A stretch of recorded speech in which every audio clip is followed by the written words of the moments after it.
नमस्कार विद्यार्थी मित्रांनो, आज आपण ग्रामीण स्थानिक शासन संस्थांवर आधारित काही प्रश्न आणि त्यांची उत्तरे पाहणार आहोत।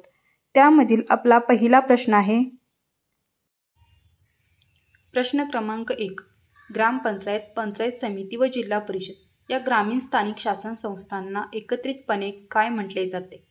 आणि आपलं उत्तर आहे ग्रामपंचायत, पंचायत समिती व जिल्हा परिषद या ग्रामीण स्थानिक शासन संस्थांना एकत्रितपणे आपण पंचायती राज्य व्यवस्था असे म्हणतो। आपला दुसरा प्रश्न आहे गाव पातळीवर गावाचा कारभार कोण सांभाळते? तर गाव पातळीवर गावाचा कारभार सांभाळते त्याला ग्रामपंचायत असे म्हटले जाते। आपला पुढचा प्रश्न आहे प्रश्न क्रमांक 3। 2 किंवा अधिक गावांसाठी एकच ग्रामपंचायत असण्याचे काय कारण असावे? तर 2 किंवा अधिक गावांसाठी एकच ग्रामपंचायत तेव्हा ठेवली जाते जेव्हा तेथील लोकसंख्या ही 500 पेक्षा कमी असते। प्रश्न क्रमांक 4।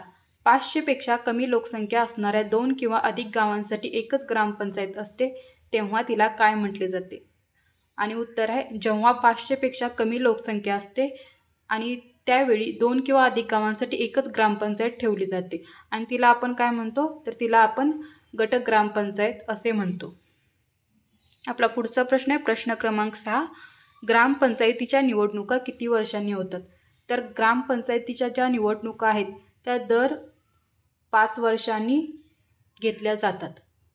पुढचा प्रश्न आहे प्रश्न क्रमांक 7।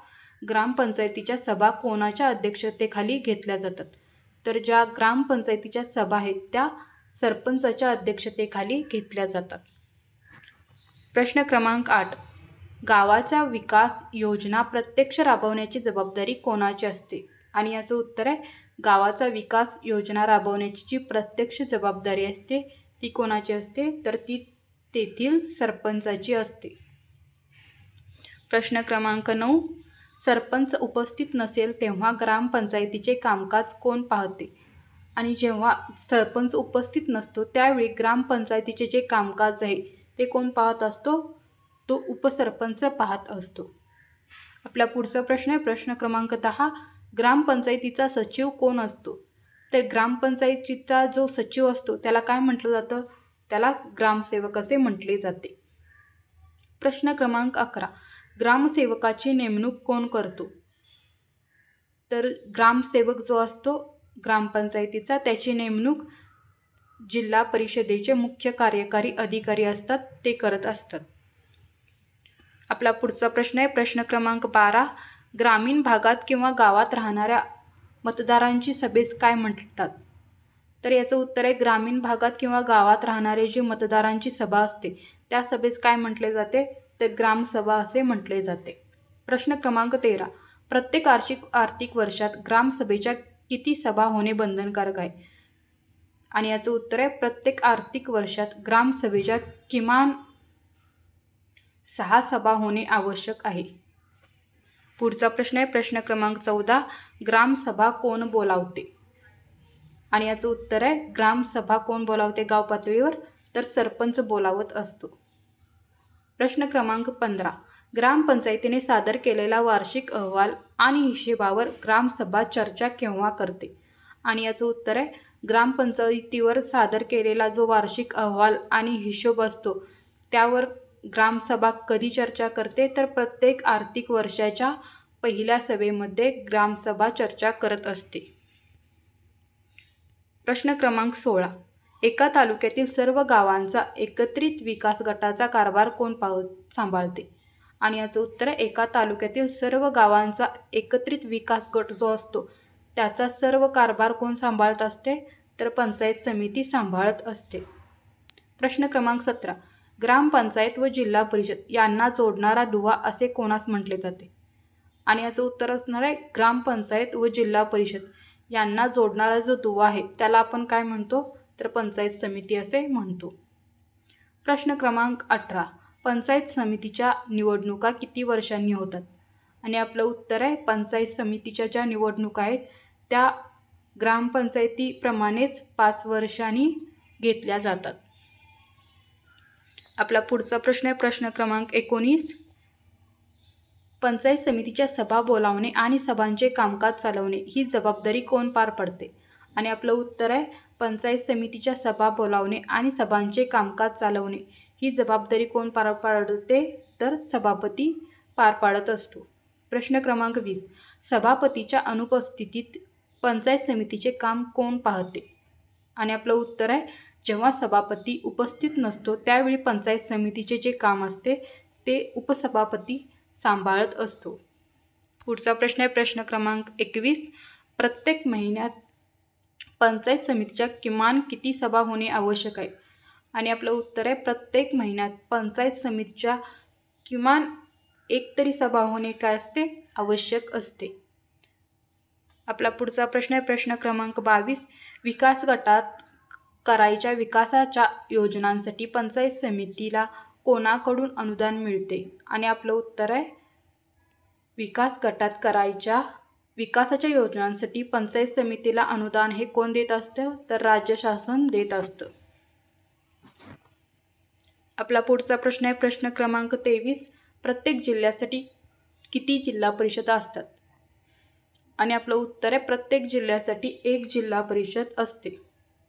पुढचा प्रश्न आहे प्रश्न क्रमांक 24. महाराष्ट्रात एकूण किती जिल्हा परिषद आहेत? आणि आपलं उत्तर आहे महाराष्ट्रात एकूण 36 जिल्हे आहेत, पण जिल्हा परिषद किती आहेत? तर जिल्हा परिषद 34 आहेत. प्रश्न क्रमांक 25. जिल्हा परिषदेची निवडणूक किती वर्षांनी घेतली जाते?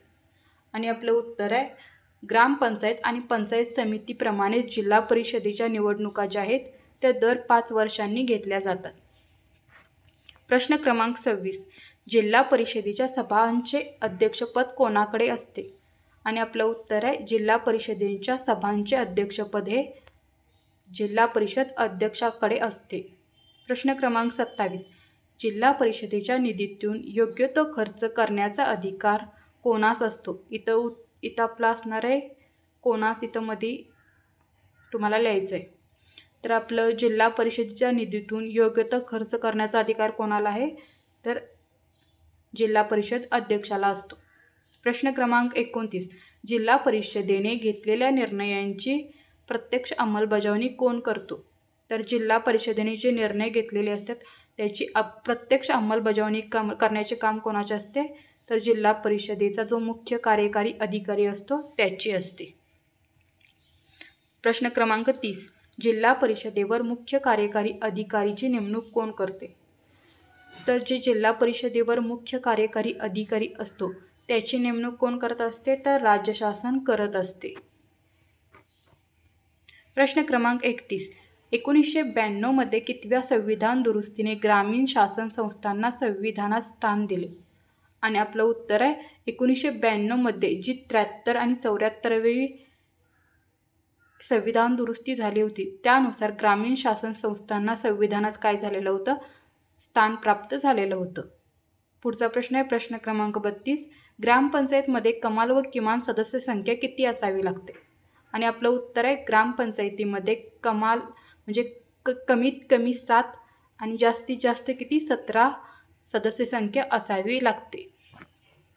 प्रश्न क्रमांक 33. पंचायत समितीमध्ये कमाल व किमान सदस्य संख्या किती असावी लागते? तर पंचायत समितीमध्ये कमीत कमी 15 आणि जास्तीत जास्त किती 45 सदस्य संख्या असावी लागते. पुढचा प्रश्न आहे प्रश्न क्रमांक 34. जिल्हा परिषदमध्ये कमाल व किमान सदस्य संख्या किती असावी लागते? तर आपलं उत्तर आहे जिल्हा परिषदेमध्ये कमीत कमी 50 आणि जास्तीत जास्त 75 सदस्य संख्या असावी लागते. आणि आपला शेवटचा प्रश्न आहे ग्रामपंचायत, पंचायत समिती व जिल्हा परिषद या तिन्ही शासन संस्थांमध्ये निवडून येण्यासाठी वयाची किती वर्ष पूर्ण असावी लागतात? आणि याचं उत्तर आहे ग्रामपंचायत, पंचायत समिती आणि जिल्हा परिषद या शासन संस्थांमध्ये जर निवडून यायचं असेल तर त्यासाठी काही अटी पूर्ण करावी लागतात. आणि त्यातीलच एक अट पूर्ण म्हणजे करावी लागते कोणती? तर 21 वर्ष वयाची पूर्ण असावी लागतात. तर आपल्याला ग्रामपंचायत, पंचायत समिती किंवा जिल्हा परिषद यांच्या निवडणुकांमध्ये निवडून येण्यासाठी आपण पात्र असतो. तर धन्यवाद मित्रांनो. जर तुम्हाला हा व्हिडिओ आवडला असेल तर माझ्या चॅनेलला लाईक करा, शेअर करा आणि सबस्क्राईब करा, जेणेकरून तुम्हाला माझे नवनवीन व्हिडिओ पाहायला मिळतात. धन्यवाद.